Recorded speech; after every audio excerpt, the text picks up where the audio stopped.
दूसरी तरफ मुहर्रम का जुलूस लालू यादव के घर पर पहुंचा तो वहां देखिए लालू और राबड़ी के सामने जुलूस हो रहा था।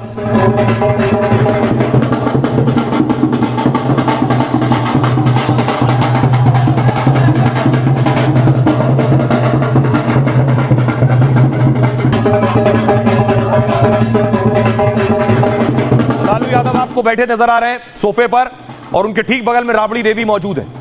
लेकिन क्या लालू यादव की पॉलिटिक्स को, उनकी सियासत को काउंटर करने के लिए सनातन महासभा का आयोजन किया गया, जिस पर बाबा बागेश्वर, बीजेपी के नेता और साधु संत मौजूद थे। बिहार की यह भूमि जहां किशोरी जी प्रकट भई, बिहार की यह भूमि जहां किशोरी जी प्रकट भई, बिहार की यह भूमि जहां हमारा भरोसा है कि यदि भारत हिंदू राष्ट्र होगा तो पहला राज्य बिहार होगा। हिंदू राष्ट्र बनना चाहिए या नहीं? तो हिंदू राष्ट्र बनाने के लिए हम पदयात्रा करने वाले हैं। सब लोग चलना। बिहार के पागलों, अब एक बात गांठ बांध लो, पूछो क्या हम सब हिंदू किसी भी मूल्य पर हिंदू राष्ट्र तब बनेगा जब भारत में कम से कम 80% हिंदुओं की संख्या हो जाएगी। और 80% हिंदुओं की संख्या तब होगी जब अपने पिछड़े हुए लोगों को, अपने बटे हुए लोगों को, अपने से छटे हुए लोगों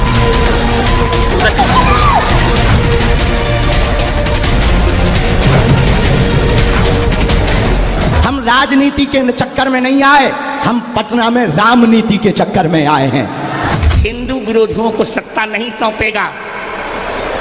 अब तो सत्ता उसी को मिलेगी जो हिंदुत्व के लिए संघर्ष करेगा। बिहार चुनाव में अब करीब 3 महीने का समय बचा है। उससे पहले बिहार का माहौल गरमाने लगा है। पटना के गांधी मैदान में सनातन महाकुंभ में देश के दिग्गज और संत और सियासतदान पहुंचे। क्या इससे लालू के जाति वाली समीकरण को झटका लगने वाला है?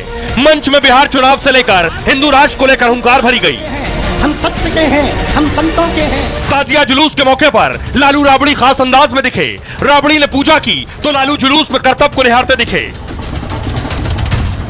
आइए सबसे पहले आपको बताऊं बिहार में कहां कहां बवाल हुआ है, क्यों बवाल हुआ है और आखिर इसकी शुरुआत कैसे हुई। सबसे पहले देखिए जरा, कटिहार में मुहर्रम जुलूस के दौरान मंदिर पर पथराव से बवाल मचा है। शरारती तत्वों ने मोहल्ले के घरों पर पत्थरबाजी की है। डीएमएसपी समेत मौके पर भारी संख्या में पुलिस मौजूद है। मंदिर परिसर को पुलिस छावनी में तब्दील कर दिया गया है। कुछ गाड़ियों को भी नुकसान पहुंचाया गया है और डीएम ने दोषियों के खिलाफ कड़ी कार्रवाई का भरोसा दिया है। यह मुजफ्फरपुर की तस्वीर देख रहे हैं। ताजिया जुलूस के दौरान मुजफ्फरपुर में भी झड़प हुई। विवाद के बाद 2 गुटों में पथराव और मारपीट हुई। मुहर्रम के दौरान हिंसक झड़प में 2 लोग घायल हुए। घटना की खबर मिलने के बाद इलाके में तनाव फैल गया और भारी संख्या में पुलिस दल को मौके पर भेजा गया है और गौरीहार गांव में कई थानों की पुलिस कैंप कर रही है। ये मुहर्रम पर हिंसा हुई। दूसरी तरफ बिहार में सनातन सभा हो रही थी। सनातन सभा में नेता थे और धर्मगुरु मौजूद थे। देखिए जरा इस सनातन सभा का क्या मकसद है। बिहार में चुनाव से पहले सनातन महाकुंभ का आयोजन हुआ। पटना में सनातन महाकुंभ में कई दिग्गज शामिल हुए और इस महाकुंभ में देश के जाने माने संत भी पहुंचे। सनातन महाकुंभ में बाबा बागेश्वर शामिल हुए। राज्यपाल आरिफ मोहम्मद खान, डिप्टी सीएम विजय सिन्हा, पूर्व केंद्रीय मंत्री अश्विनी चौबे ने भी इसका आयोजन कराया। परशुराम जन्म महोत्सव के समापन के मौके पर यह कार्यक्रम हुआ। बाबा बागेश्वर ने कहा, हम यहां राजनीति के चक्कर में नहीं आए। पटना में हम राजनीति के चक्कर में नहीं आए हैं, हम रामनीति के चक्कर में आए। हम हिंदुओं को जोड़कर रहेंगे। जातिवाद से ऊपर उठकर राष्ट्रवाद के लिए जीना है। कुछ ताकतें गजवाए हिंद बनाना चाहती हैं, हम देश को भगवाए हिंद बनाना चाहते हैं। सत्ता अब हिंदू विरोधी के हाथ में कभी नहीं जाएगी। हिंदू को जो बांटना चाहेगा वो खुद ही कट जाएगा और भारत अगर हिंदू राष्ट्र होगा तो बिहार से शुरुआत होगी। चुनाव के बाद बिहार में भी पदयात्रा करेंगे। रामभद्राचार्य भी मौजूद थे, उन्होंने भी महाकुंभ, सनातन महाकुंभ को संबोधित किया। बिहार चुनाव को लेकर रामभद्राचार्य ने बड़ा बयान दिया। बिहार हिंदुओं को सत्ता नहीं सौंपेगा, सत्ता उसी को मिलेगी जो हिंदुत्व के लिए संघर्ष करेगा। बिहार का अगला चुनाव निर्णायक होगा। चारा घोटाले को लेकर लालू पर निशाना साधा। भारत उस दिन हिंदू राष्ट्र बनेगा जब देश में 80% आबादी हिंदुओं की होगी। जाति जनगणना का रामभद्राचार्य ने विरोध किया है। ये रामभद्राचार्य का बयान था और माना जा रहा है इस सनातन महासभा का मकसद और मायने क्या लालू यादव की जो जाति वाली सियासत है उसकी काट है, क्योंकि बाबा बागेश्वर हिंदुओं को एक करने की बात कर रहे हैं। सुनिए जरा। जातिवाद की लड़ाई चल रही, हमारी एक ही प्रार्थना है, हिंदुओं को घटने मत देना, हिंदुओं को कटने मत देना। हिंदुओं, जातवाद से ऊपर उठकर राष्ट्रवाद के लिए जीना। यदि राष्ट्रवाद के लिए नहीं जियोगे तो इस देश को बहुत सी ताकतें गजवाए हिंद बनाना चाहती हैं, और बिहार के पागलों, हमारा एक ही सपना है, भगवाए हिंद होना चाहिए। अगर हुआ मेरे धर्म पर घात तो मैं प्रतिघात करूंगा, क्योंकि मैं हिंदू हूं, सिर्फ हिंदुत्व की बात करूंगा।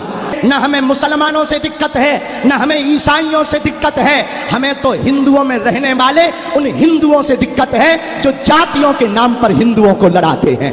अरे जब हम सब हिंदू एक हैं, एक बात बताओ, एक पिता के 4 बेटे हैं, तो क्या किसी पिता को एक बेटा प्रिय, एक बेटा अप्रिय होगा? बोलो बोलो बोलो, चारों समान होंगे कि नहीं? हम किसी भी पार्टी के नहीं हैं, जिस जिस पार्टी में हिंदू हैं हम उस पार्टी के हैं।